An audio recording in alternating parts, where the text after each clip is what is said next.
नमस्कार, आप देख रहे हैं न्यूज इन इंडिया और मैं हूं आपके साथ गगन बिहारी राजपूत। आइए नजर डालते हैं आज की कुछ खास खबरों पर।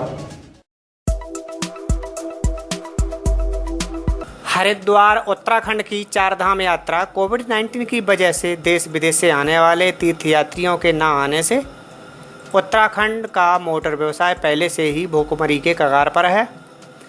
वहीं हरिद्वार में ज़्यादा वर्षा होने के कारण पार्किंग में खड़ी भारी तादाद में सैकड़ों लग्जरी गाड़ियां जल भराव के कारण लगभग 2 करोड़ के नुकसान का अनुमान है। भूखमरी के कगार पर पहुंचे चालकों ने अपनी मांगों को दोहराते हुए टैक्सी मैक्सी ट्रांसपोर्ट व्यवसाय परिवहन संघ के संरक्षक संजय चोपड़ा, अध्यक्ष बंटी भाटिया, उपाध्यक्ष चंद्रकांत शर्मा ने संयुक्त रूप से मुख्यमंत्री त्रिवेंद्र सिंह रावत को पत्र लिखकर वाहन स्वामियों के हुए भारी नुकसान की भरपाई और उचित अनुदान राशि दिए जाने की मांग की है। आज जैसे सवेरे 5 बजे जो ये हरिद्वार में बारिश हुई, 1 घंटे की बारिश के अंतराल पूरे हरिद्वार में देखिए आप, भगत सिंह चौक हो गया, चंद्राचार्य चौक है, हनुमंतपुरम, खड़गड़ी, सब जगह पानी पानी भर गया।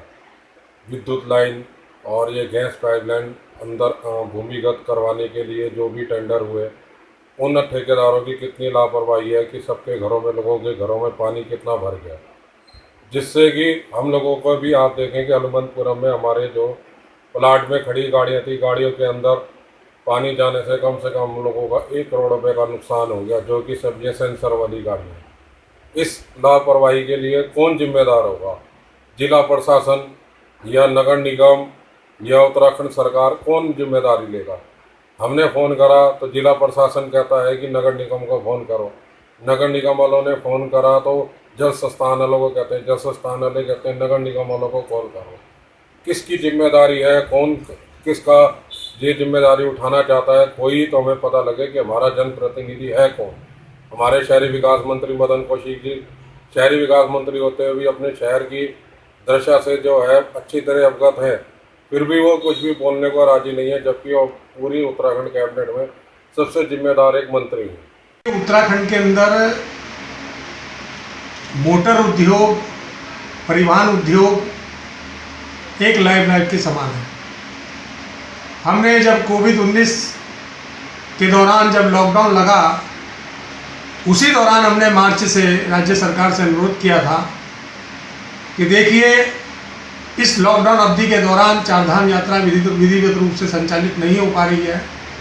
इसके लिए राज्य सरकार को केंद्र सरकार के निर्देशन में तमाम मोटर व्यवसायियों को, जो उत्तराखंड के मोटर व्यवसायी हैं, चाहे उसमें मैक्सी टैक्सी वाले हों, चाहे हमारे टेम्पू वाले हों, चाहे हमारे बस वाले हों, इत्यादि क्षेत्रों के अंदर जो मोटर व्यवसाय हैं, उनको उनका 2 साल का टैक्स और जो बैंकों की किस्तें हैं उसका जो चक्रवर्ती ब्याज है वो माफ़ किया जाना, और जो हमारे चालक भाई हैं उनके खातों में जैसे दिल्ली सरकार द्वारा अनुदान राशि दी गई थी चालकों को, चाहे हमारे ऑटो रिक्शा वाले हों, चाहे बस के हों, चाहे टैक्सी के हों, सबको दिल्ली सरकार द्वारा जिस प्रकार से अनुदान राशि दी गई थी उसकी तर्ज पर उचित रूप से अनुदान राशि दी जानी चाहिए।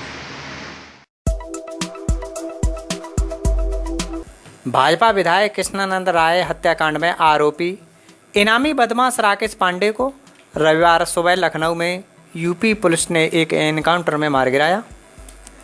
उस पर 1 लाख रुपए का इनाम घोषित था। राकेश पांडे मुख्तार अंसारी और मुन्ना बजरंगी का करीबी था। बताया जा रहा है कि मुन्ना बजरंगी की हत्या के बाद राकेश पांडे मुख्तार अंसारी गैंग का बड़ा शूटर बन गया था। आर्मी से सेवानिवृत्त बाल दत्त पांडे ने यूपी एसटीएफ पर सवाल उठाए। उन्होंने कहा कि उनके बेटे राकेश पांडे उर्फ हनुमान को पुलिस लखनऊ आवास से शनिवार की रात 3 बजे उठाकर ले गई और एनकाउंटर कर दिया।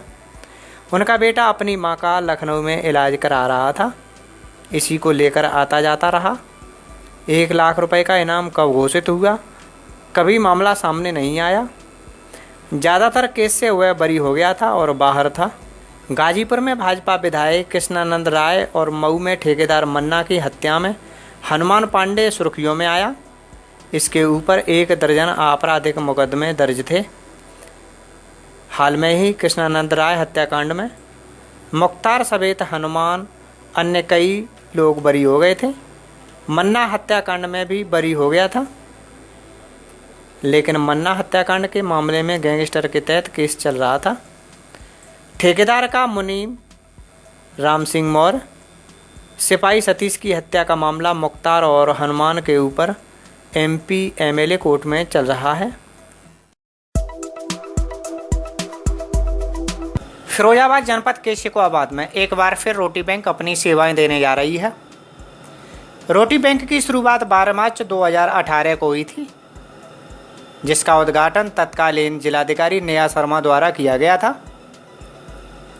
जब इसकी शुरुआत हुई उस समय 6 माह के लिए शुरू की गई थी, लेकिन बाद में ट्रस्टियों के सहयोग से हमेशा के लिए शुरू करा दिया गया। रोटी बैंक पिछले 24 महीने से रोजाना गरीबों को खाना खिलाने का काम कर रही है, लेकिन कोरोना महामारी और लॉकडाउन के चलते पिछले 5 माह से बंद थी।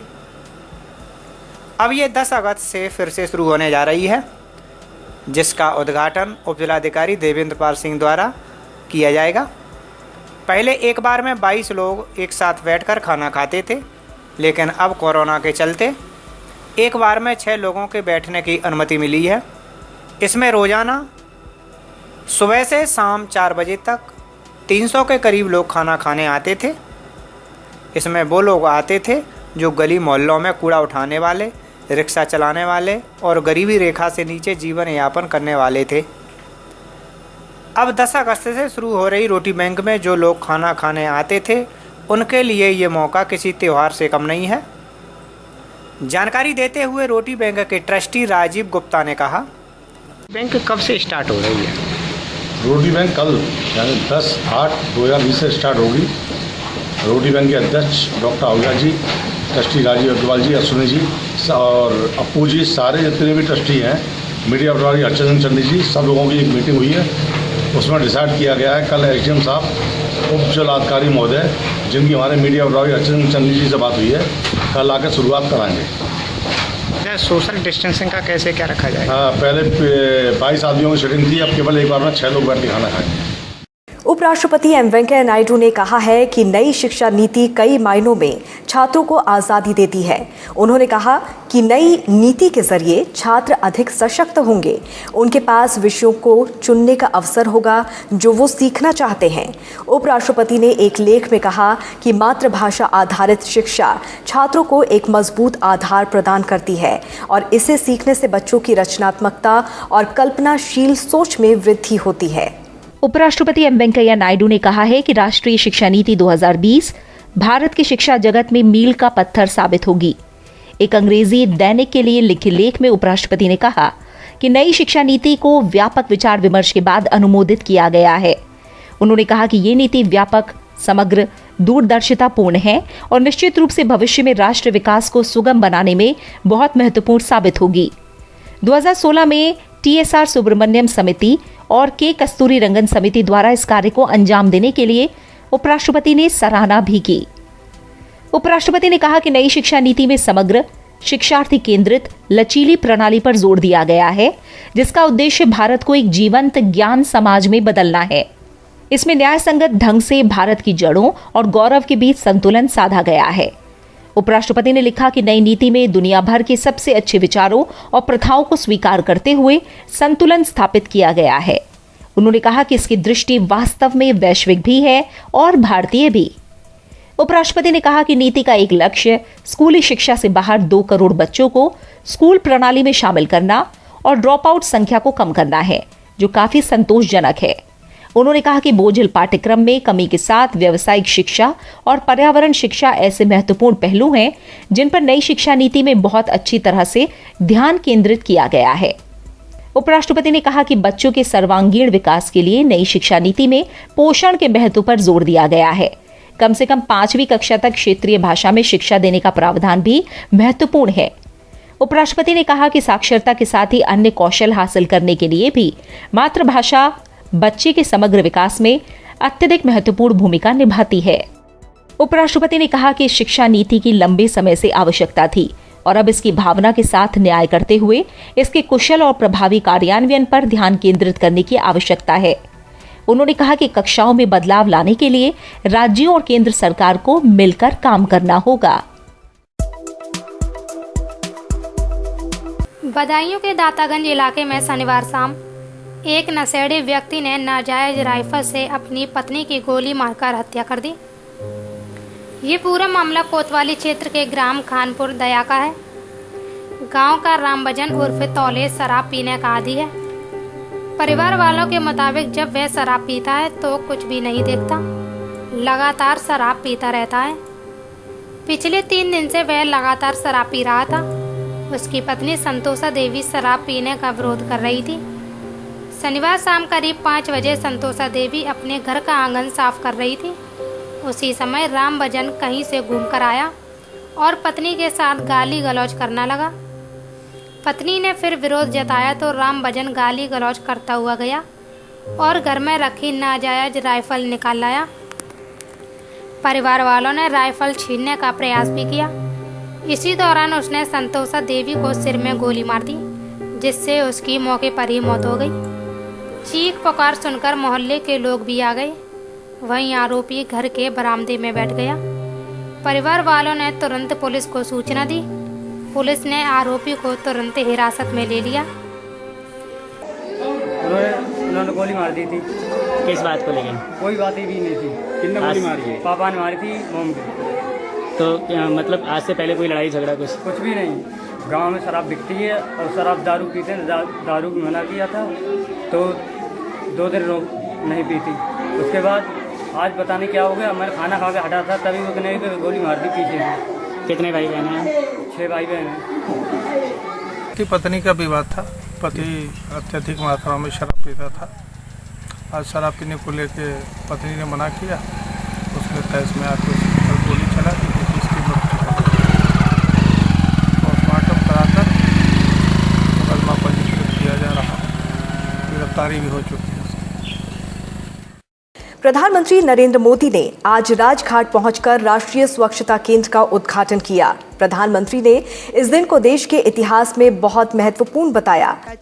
राष्ट्रीय स्वच्छता केंद्र पहुंचने के बाद प्रधानमंत्री नरेंद्र मोदी ने वहां राष्ट्रपिता महात्मा गांधी की प्रतिमा पर पुष्पांजलि अर्पित की और केंद्र का अवलोकन किया।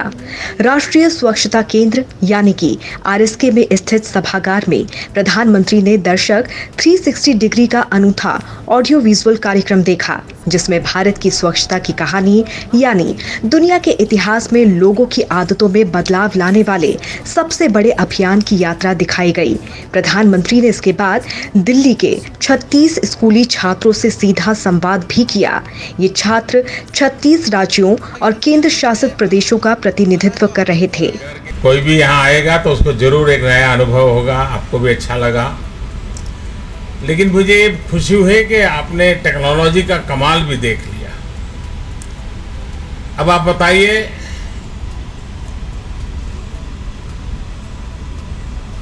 हाँ। जय हिंद सर, मेरा नाम पॉल कायलसांग है। कहाँ से हैं? सर मैं मणिपुर से 10वीं कक्षा का छात्र हूँ। मुझे वीडियो गेम्स खेलना बहुत पसंद है। अच्छा। इसलिए मुझे स्वच्छता गेम्स खेलने में सबसे ज़्यादा मज़ा आया। तो आप वैसे समय कितना लगा देते हैं वीडियो गेम में? समय वीडियो गेम्स खेलने में मज़ा जो आता है, इसलिए तो घर के सब लोग नाराज हो जाते होंगे आपसे? हो जाते हैं कभी कभी। प्रधानमंत्री नरेंद्र मोदी ने आज से 15 अगस्त तक यानी स्वतंत्रता दिवस तक देश में 1 सप्ताह तक गंदगी भारत छोड़ो अभियान चलाने का आह्वान किया है। उन्होंने कहा कि स्वच्छ भारत अभियान ने हर देशवासी के आत्मविश्वास और आत्मबल को बढ़ाया है, लेकिन इसका सबसे अधिक लाभ देश के गरीब के जीवन पर दिख रहा है। प्रधानमंत्री नरेंद्र मोदी ने आज राष्ट्रीय स्वच्छता केंद्र को उद्घाटन के बाद अपने संबोधन में ये बात कही। उन्होंने कहा कि स्वच्छ भारत अभियान से हमारी सामाजिक चेतना, समाज के रूप में हमारे आचार व्यवहार में भी स्थायी परिवर्तन आया। राष्ट्रीय स्वच्छता केंद्र के उद्घाटन के मौके पर प्रधानमंत्री नरेंद्र मोदी ने गंदगी भारत छोड़ो का नारा दिया। उन्होंने कहा कि देश को कमजोर बनाने वाली बुराइयां भारत छोड़ें, इससे बेहतर कुछ नहीं हो सकता। उन्होंने कहा कि इसी सोच के साथ बीते 6 साल से देश में एक व्यापक भारत छोड़ो अभियान चल रहा है।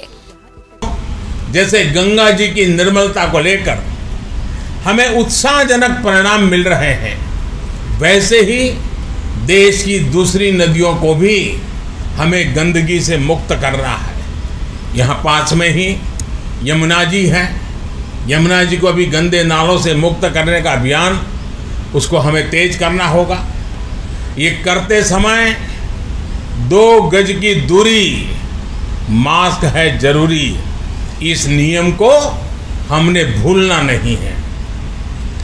कोरोना वायरस हमारे मुंह और नाक के रास्ते ही फैलता भी है और फलता फूलता भी है। ऐसे में मास्क, 2 गज की दूरी और सार्वजनिक स्थानों पर ना थूकने के नियम का सख्ती से पालन करना है।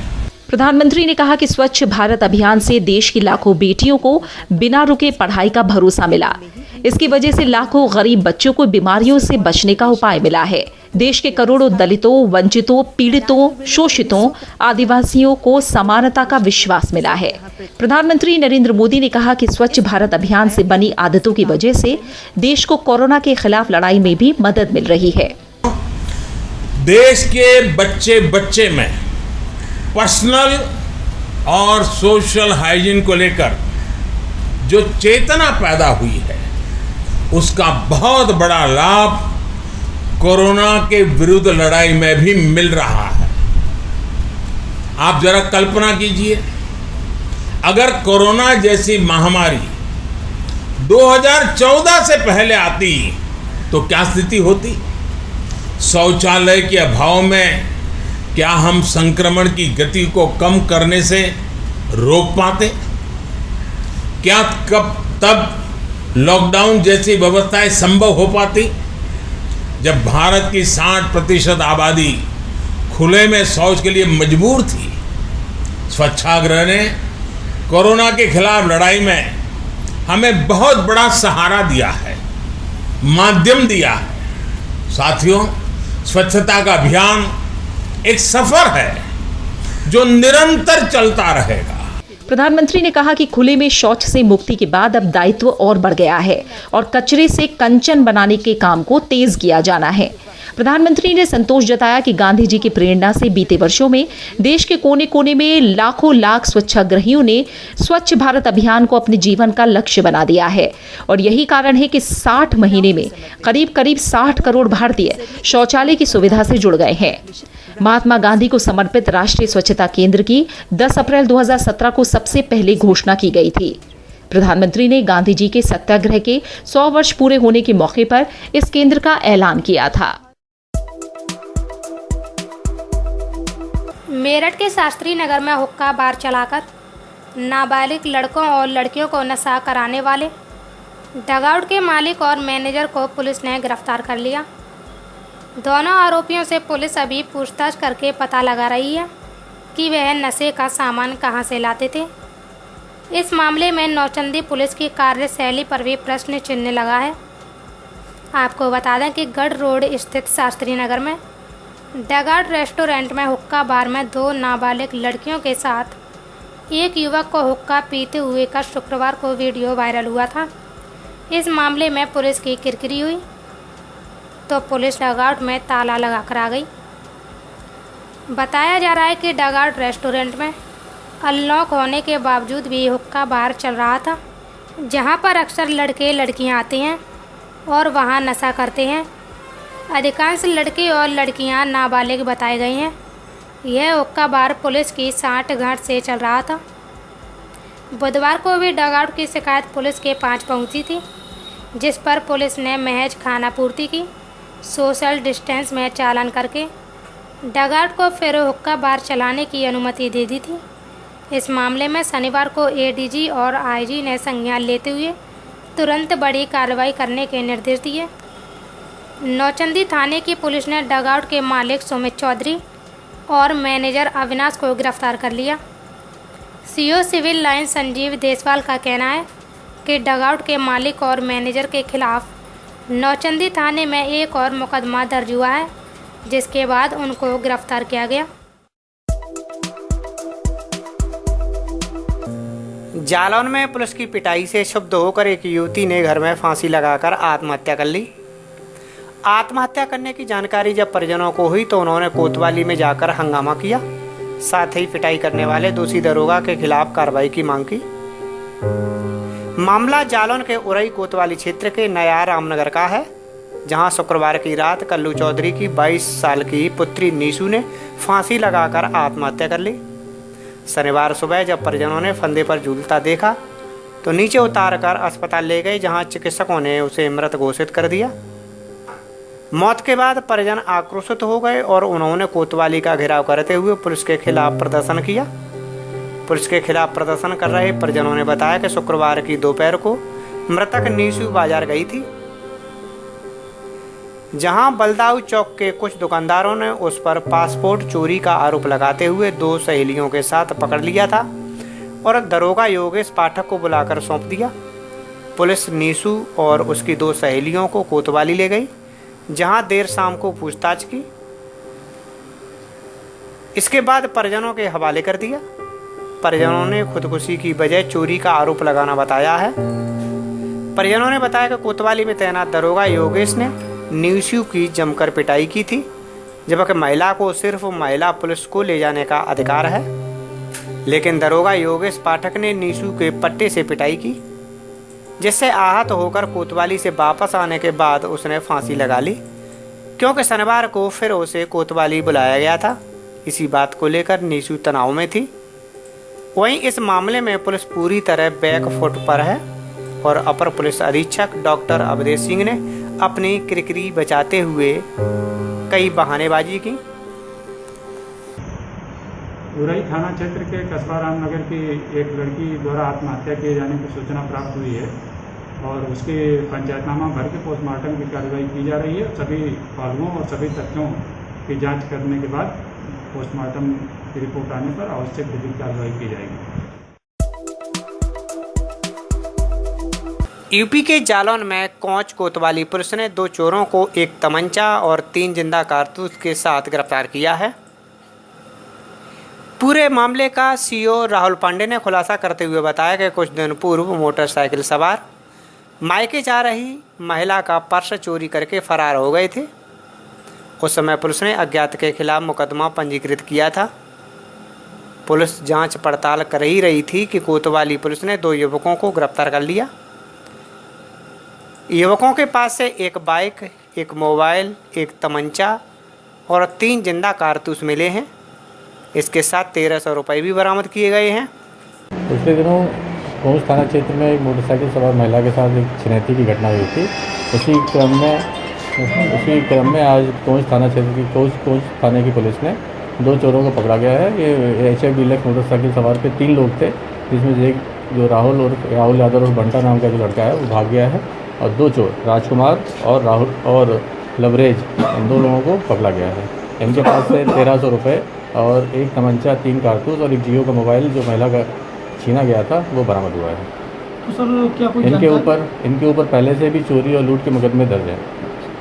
सर क्या कोई जानकारी हासिल होगी कि उनका क्या एरिया रहता है और किस तरीके से ये वारदातों को अंजाम देते हैं? ये 3 लोग एक मोटरसाइकिल से बिना नंबर प्लेट की HF डीलक्स मोटरसाइकिल से चलते थे, जो मोटरसाइकिल भी बरामद हुई है। और ये सुनसान रास्ता देखकर महिलाएं और जो लोग निकलते थे उनसे छिनैती की घटना किया करते थे।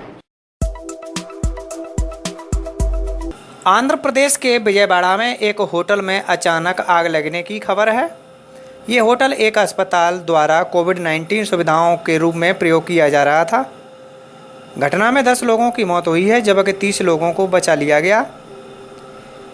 प्रधानमंत्री नरेंद्र मोदी ने रविवार को आंध्र प्रदेश के विजयवाड़ा में कोविड-19 देखभाल केंद्र में बदले गए एक होटल में आग लगने से हुई मौतों पर शोक प्रकट किया। मोदी ने कहा कि आंध्र प्रदेश के मुख्यमंत्री YS जगन रेड्डी से उनकी बात हुई है और उन्हें हर संभव मदद का आश्वासन दिया गया। विजयवाड़ा का एक निजी अस्पताल कोविड-19 के मरीज के उपचार के लिए इस होटल को इस्तेमाल करता है। आज सुबह वहां आग लग गई, जिसमें 7 मरीजों की मौके पर ही मौत हो गई। प्रधानमंत्री ने ट्वीट कर कहा कि विजयवाड़ा के एक कोविड केंद्र में आग लगने की घटना से क्षुब्ध हूँ। मेरी संवेदनाएं उन सभी के साथ हैं जिन्होंने अपने प्रियजनों को खोया है। घायलों के जल्द स्वस्थ होने की मैं कामना करता हूं। प्रधानमंत्री नरेंद्र मोदी कल सुबह 11 बजे वीडियो कॉन्फ्रेंसिंग के जरिए कृषि अवसंरचना कोष के तहत 1 लाख करोड़ रुपए की वित्त पोषण सुविधा का शुभारंभ करेंगे। इसके साथ ही पीएम किसान योजना के तहत 8.5 करोड़ किसानों को 17,000 करोड़ रुपए की धनराशि की छठी किस्त भी जारी की जाएगी। कृषि अवसंरचना कोष किसानों को कटाई के बाद फसल प्रबंधन अवसंरचना और सामुदायिक कृषि परिसंपत्तियों जैसे कोल्ड स्टोरेज, संग्रह केंद्रों, प्रसंस्करण इकाइयों के सृजन के लिए उत्प्रेरित करेगा। ये परिसंपत्तियां किसानों को अपनी उपज के अधिक मूल्य प्राप्त करने में सक्षम करेंगी। इनकी मदद से किसान अपनी उपज का भंडारण करने, ऊंचे मूल्यों पर बिक्री करने, खाद्यान्न बर्बादी को कम करने, प्रसंस्करण और मूल्य वर्धन में वृद्धि करने में समर्थ हो सकेंगे।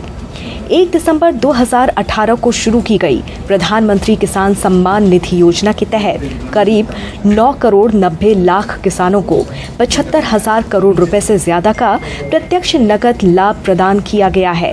इसने किसानों को अपनी कृषि आवश्यकताओं को पूरा करने और अपने अपने परिवारों को आवश्यक सहारा देने में सक्षम बनाया है।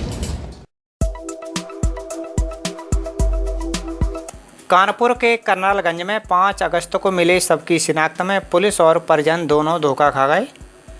जिसे दफनाने का दावा किया गया वह शुक्रवार देर रात घर लौट आया। जब परिजनों और पुलिस ने उसे देखा तो उनके होश उड़ गए। पुलिस अब उससे पूछताछ कर रही है।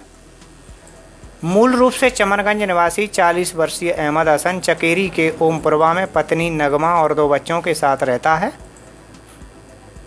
हसन एसी रिपेयरिंग का काम करता है। 2 अगस्त को झगड़कर घर से निकल गया। दूसरे दिन चकेरी थाने में गुमशुदगी दर्ज कराई गई। 5 अगस्त को यतीम खाना के पास एक लावारिस लाश पाए जाने की सूचना मिली। परिवार के लोग पहुंचे और उसकी अहमद के रूम में पहचान की गई। पोस्टमार्टम के बाद उसे कब्रिस्तान में दफना दिया गया। शुक्रवार रात अहमद खुद अपने घर पहुंचा तो सभी दंग रह गए। परिवार के लोग उसे लेकर चकेरी थाने पहुंचे। एसपी पश्चिम डॉक्टर अनिल कुमार का कहना है कि अहमद घर लौट आया है, उससे पूछताछ की जा रही है। करनालगंज में मिले शव की फिर से शिनाख्त कराने की कोशिश की जाएगी। अभी ये नहीं पता चला है कि यतीम खाना के पास मिला शव किसका था। दफनाए गए शव को कब्र से निकालकर डीएनए जांच के लिए सैंपल लिया जाएगा और भविष्य में यदि कोई दावा करता है तो डीएनए से मिलान करके पुष्टि कराई जाएगी। दोबारा से हमारे लिए पुलिस के लिए एक चुनौती थी कि इस जो ऑलरेडी इन्होंने शनाख्त जिसकी की थी वो कौन है, उसके फोटोग्राफ करके हम जगह जगह पोस्टर बनवा के उसको लगवा रहे हैं। दूसरा, मैंने एसपी वेस्ट को ये कहा है कि वो देख लें जब डॉक्टर्स ने पीएम किया तो उसकी डीएनए सैंपलिंग की गई है, नहीं की गई है, और अगर डॉक्टर्स ने डीएनए सैंपलिंग नहीं की है तो एक मजिस्ट्रेट से परमिशन लेके बॉडी की एक्सह्यूमेशन की जाएगी। एक्सह्यूमेशन के बाद उसकी डीएनए सैंपलिंग करवाई जाएगी। हमारा पूरा प्रयास होगा कि जो दूसरे मृतक हैं उनकी भी प्रॉपर्ली शनाख्त हो जाए। ये परिवारीजनों के कंफ्यूजन के कारण या परिवारीजनों के उस समय गलती के कारण उन्होंने इसकी गलत शनाख्त की।